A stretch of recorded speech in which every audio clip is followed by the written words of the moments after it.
The impact the Israeli war is having right here at home. Baltimore area synagogues joined this evening praying next to hundreds of empty seats. WMAR 2 News' Jack Watson was there as well. Jack?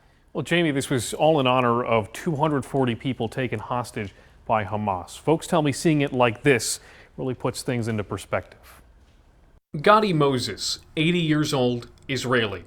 Bipin Joshi, 23 years old, Nepali student. Evyatar David, 22 years old, Israeli. These names and photos are posted behind empty chairs, 240 of them. An empty Shabbat table, the empty seats representing hostages held by Hamas. I think the table really brings that home, that they are missing and they're leaving a hole in many people's lives. A symbolic call for the release of those hostages. The gathering took place in front of Har Sinai Oheb Shalom congregation in Pikesville.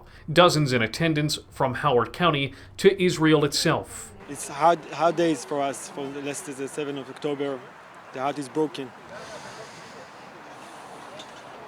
I have a few friends that died in the festival in Nova. Since that festival attack last month and Hamas's taking more than 200 hostages, Israel ramped up military operations. Thousands of people on either side of the border, both civilian and military, have died in the destruction, prompting global calls for a ceasefire. The effects of the bloodshed have been felt throughout the entire world, including here in Baltimore. What I found most chilling when I walked past to the table was the high chairs.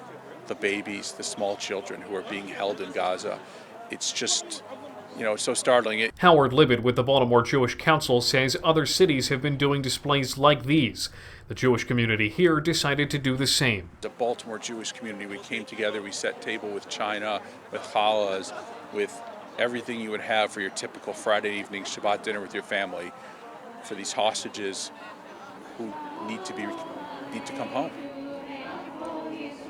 The group gathers for prayer and for song, pushing and praying for the safe release of the hostages, so these 240 seats might be filled again.